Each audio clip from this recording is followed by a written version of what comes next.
क्या आपको भी गुस्सा आता है? भाई मुझे तो आता है, पहले और भी ज़्यादा आता था, अब नहीं आता उतना। तो गुस्सा करना कोई बीमारी नहीं है। गुस्सा करना भी एक तरह की फीलिंग है। जैसे हमारा हैरान होना, परेशान होना, सोचना, खुश रहना, तो गुस्सा भी उसी तरह की फीलिंग होती है। तो आज हम बात करने वाले हैं कि जो मोस्ट इम्पोर्टेंट, वो लेडीज़ को बहुत ज़्यादा गुस्सा आता है। उनमें मैं भी हूँ, आप भी हो, सबको गुस्सा आता है। मो तो गुस्सा गुस्सा कोई प्रॉब्लम नहीं है। गुस्से को समझना ज़रूरी है कि जब आप गुस्सा करते हो तो प्रॉब्लम क्या होती है, उस गुस्से की वजह क्या होती है। तो हमें गुस्से को समझना है। जब भी आप गुस्सा करें तो 2 मिनट ये सोचें कि आप गुस्सा क्यों कर रहे हो। क्या इस गुस्से का कोई नुकसान है? क्या इस गुस्से का कोई फ़ायदा है? क्या इस गुस्से से कोई दुखी हो रहा है? ये सब करना है। कई बार क्या होता है, ये गुस्सा हमारा हम दूसरों पे निकल जाता है। गुस्सा हमारा पर निकलता है दूसरों पर है। और ये गुस्सा हम कभी किसी हस्बैंड पे करते हैं, कभी बच्चों पे करते हैं, कभी इनलाज पे करते हैं, कभी मेड पे करते हैं, जो घर के सर्वेंट होते हैं उन पे गुस्सा करते हैं। तो ये गुस्सा जो होता है ना, बहुत ही बुरी चीज़ होती है। जब भी निकलता है बुरी तरीके से निकलता है ये गुस्सा। तो आज हम इसी बारे में जानेंगे कि हम किस किस पर किस तरीके से गुस्सा करते हैं। सबसे पहली बात है कि हम खुद पे गुस्सा। हम सबसे ज़्यादा गुस्सा खुद पर करते हैं। किस बात पर करते हैं? और कि हम सारा दिन घर का काम करते हैं, कोई हमारी मदद नहीं करता है, हम एक सिर्फ घर की नौकरानी बनकर रह गए हैं। नौकरानी? क्या आप नौकरानी हो? वाकई में सोचने वाली बात है। आप शादी करके आए हो तो आप क्या नौकरानी हो? Home manager, you are home manager. तो जो घर को संभालता है ना, वो सिर्फ नौकरानी नहीं होता है। घर को संभालने वाला सबसे बड़ा होता है, क्योंकि वो घर को संभाल रहा है, अपने बच्चों को संभाल रहा है, उस घर में परिवार वालों को संभाल रहा है। हाँ, ये मानने वाली बात है कि वो परिवार वाले उतनी रिस्पेक्ट एक हाउस वाइफ को नहीं दे पाते हैं। बट आपको अपने मन में ये ठान लेना है कि आपके बिना ये घर कुछ भी नहीं है। आप इस घर की नौकरानी नहीं हो, आप इस घर की मैनेजर हो, और आपके बिना ये घर अधूरा है। जब आप कहीं बाहर चले जाते हो ना, तो आपके बिना घर में सफाई भी अच्छे से नहीं होती है। तो ये बात आपको सोच के चलनी चाहिए कि आप घर की नौकरानी नहीं हो। तो ये आप कोई ना बात सोच के समझ के चलनी है कि आप नौकरानी है। सबसे इम्पोर्टेंट ये है यहाँ पर कि आपको अपने ऊपर गुस्सा बिल्कुल भी नहीं करना है। यहाँ पे सबसे मोस्ट इम्पोर्टेंट बात ये है कि जो गुस्सा होता है ना, जो हम खुद पे करते हैं, वो सबसे ज़्यादा हानिकारक होता है। तो खुद पे गुस्सा नहीं करना है। फिर आ जाती है बात, अगर आपको खुद पर गुस्सा आता है तो आप उन लेडीज़ के बारे में सोचो, जो बाहर का काम भी करती हैं, घर का भी काम करती हैं। अब ऐसी सिचुएशन में क्या होता है, कई बार वो ना तो घर को अच्छे से अपना टाइम दे पाती है, ना वो ऑफिस में अच्छे से टाइम दे पाती है। घर में है, घर में उसके काम अधूरे रह जाते हैं, सुबह सुबह जल्दी जल्दी भागा दौड़ी एक आध चीज़ें रह जाती है, तो हस्बैंड बोलता है कि नौकरी छोड़ दे, क्या ज़रूरत है तुझे नौकरी करने की।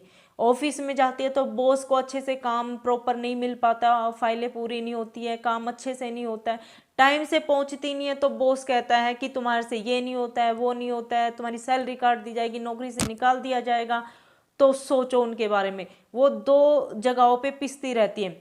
कोई फाइनेंशियली प्रॉब्लम के कारण बाहर जॉब करता, कोई शौक या जॉब करता, बट वो दोनों चीज़ों को अच्छे से मैनेज करने की कोशिश करते रहते हैं। तो गुस्सा उन्हें भी आता है, पर यहाँ पे ना उनको करना है ना आपको करना है। अपने ऊपर गुस्सा बिल्कुल भी नहीं करना है।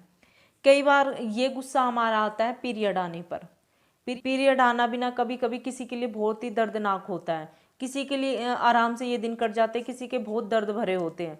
तो जिनके दर्द भरे होते हैं उनमें एक चिड़चिड़ापन जरूर होता है। तो वो चिड़चिड़ापन क्यों होता है? क्योंकि आपको घर के काम भी सारे करने हैं, आपके फैमिली मेम्बर्स को भी संभालना है। यहाँ पे चिड़चिड़ेपन की वजह ये होती है, जब आप घर के काम करते हैं, आपके घर में मेंबर्स हैं, लेडीज़ हैं, बट वो आपकी हेल्प नहीं कर रही हैं और आपको गुस्सा आ रहा है इस वजह से। तो गुस्सा करने की जो कारण है वो है कि आपको हेल्प नहीं मिल रही है। तो आप क्या करें ऐसे में? आप बोलो कि आपको इन दिनों में हेल्प की ज़रूरत है। आप जब आप नहीं करोगे, उठकर काम ही नहीं करोगे, आप अपना आराम करो, तो जिसको खाना खाना वो उठ के खाना भी बनाएगा, वो बाकी चीज़ों को भी देखेगा। आप उस दिन उठो ही नहीं। हालांकि बड़बड़ होगी घर में, लोग भी कुछ ना कुछ बोलते रहेंगे, पर आपको सुनना नहीं है।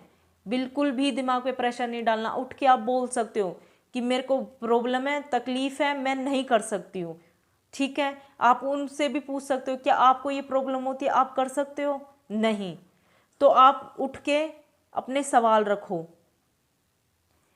इन लॉज का गुस्सा, इन लॉज पर भी आपको गुस्सा आता है। बात वही आ जाती है कि आपकी सास है, नंद है, सब हैं आपके, बहुत सारे इन लॉज हैं आपकी फैमिली में, बट जब कोई 4 मेहमान आ जाए तो आपको कहा जाता है चाय बना दे, खाना बना दे, ये कर दे, वो कर दे, तो आपको अंदर से एकदम चिड़चिड़ापन महसूस होता है, गुस्सा उठता है आपको, और कोई भी हो आपकी जगह। तो ऐसे में आप क्या करें? जैसा कि मैंने अपने इससे फर्स्ट वाले पॉइंट में बताया कि आप हेल्प के लिए बोलें, या तो आप करो मत कि ठीक है आप मेरी मदद नहीं कर सकते तो मैं भी नहीं करती हूँ, क्योंकि जो लोग आए हैं वो कमियाँ छांटेंगे या घर की बदनामी होगी, सबकी होगी, अकेले आपकी नहीं होगी। अगर आपकी तबीयत ठीक नहीं है, आप कर सकते हो तो आप करो, आप नहीं कर सकते हो तो आप मदद के लिए बोलो, नहीं करता कोई मदद तो आप भी मत करो, बैठ जाओ आप भी। जब वो देखेंगे इसने नहीं करा, बड़बड़ फिर भी होगी, लेकिन आप बोलो कि मदद करते हो तो मैं करूं, नहीं तो मैं नहीं करूं। सीधी सी बात है। जब तक आप साफ साफ नहीं बोलोगे ना, तब तक आपका गुस्सा ना बढ़ता जाएगा, भड़कता जाएगा, और वो गुस्सा अब निकलता है आपके बच्चों पर। तो ये होता है सबसे हानिकारक गुस्सा जो आपके बच्चों पर निकलता है। अब कैसे में आप मम्मी मम्मी ये दे दो, मम्मी वो दे दो, झट एक थप्पड़, तो ये है सबसे बुरी बात। हालांकि इसमें आपकी गलती नहीं है, बट यहाँ पे बच्चों की भी गलती नहीं है। कई बार क्या होता है कि बच्चों के होमवर्क की जिम्मेदारी, बच्चों के पूरे खाने पीने की जिम्मेदारी आपको करनी होती है। आपके हस्बैंड हैं, फ़ोन देख रहे हैं, कहाँ कुछ और कर रहे हैं, लेकिन उन्हें ये पता है कि होमवर्क भी कराना, वो भी आपको काम समेट के सारा होमवर्क कराना होता है। तो इसीलिए मैं कह रही हूँ कि जो भी बोलना साफ साफ बोलो, हेल्प के लिए बोलो, क्योंकि बच्चा भी आपको संभालना। आप एक बार बोल सकते हो हस्बैंड को कि मैं ये काम कर रही हूँ, आप बच्चे का थोड़ा होमवर्क करा दो।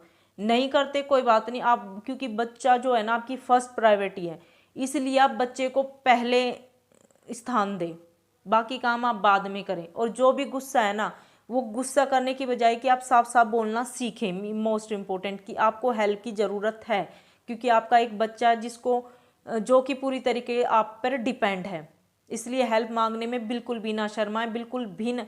किसी ने मेरे को कहा था कि बेशर्म बनकर जियो, तब मैं प्रेग्नेंट थी, मैं सारे काम करती थी, परेशान रहती थी, कोई मदद ही नहीं करता था, फिर भी मैं करती थी। लेकिन उनकी बात मुझे बाद अब जाकर समझ में आई कि बेशर्म बनना क्यों ज़रूरी है, बहुत ज़्यादा ज़रूरी है। मदद मांग, वैसे तो इसमें कोई शर्म की बात है ही नहीं कि आपको हेल्प की ज़रूरत है। बच्चा आपकी फर्स्ट प्रायोरिटी, इसलिए उसके काम आपको ही करने पड़ेंगे। आप किसी के भरोसे अपने बच्चों को जीवन खराब नहीं कर सकती हैं। अब आती है बात आपके हस्बैंड की। हस्बैंड आपके कई बार ऑफिस से आते, थके हारे आते हैं, तो आप जब उनसे अच्छे से बात नहीं करती है ना, वो घर का जितना भी गुस्सा उन पे उनसे मुंह फेर लेती हैं, मुंह बना के रखती हैं, तो उनको भी बहुत ही गंदा लगता होगा। सोचता होगा बंदा कि बताओ मैं इतना थका हारा हूँ, बंदी पानी तो दिया है पर अच्छे से बात तक नहीं कर रही है, उसका कैसे मन करेगा बात। तो कई बार क्या होता है कि जब ऑफिस से आए बंदा, तो आपको सारी चीज़ें पीछे छोड़ के हंस के बात करनी है।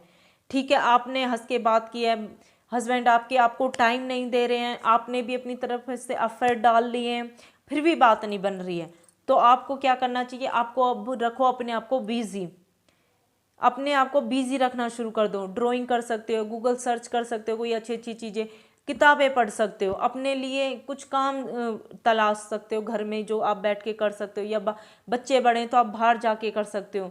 क्योंकि अगर हस्बैंड आपके टाइम नहीं दे रहे हैं, आपने एफर्ट्स भी डाले हैं सारे, उसके बाद भी उनके पास आपके लिए टाइम नहीं है, फैमिली मेम्बर आपका सपोर्ट नहीं कर रहे इसके, तो यहाँ पे आप अंदर ही अंदर आपको गुस्सा करने की बजाय अपने आप को बिजी करना शुरू कर दो किसी एक काम में, तो आपकी लाइफ इजी हो जाएगी। क्योंकि गुस्सा करने से तो नाश ही होना है, तो अपना नाश नहीं करना है आपको, अपने आप को बिजी रखना है, अपने आप को गुस्से से बचा के रखना है।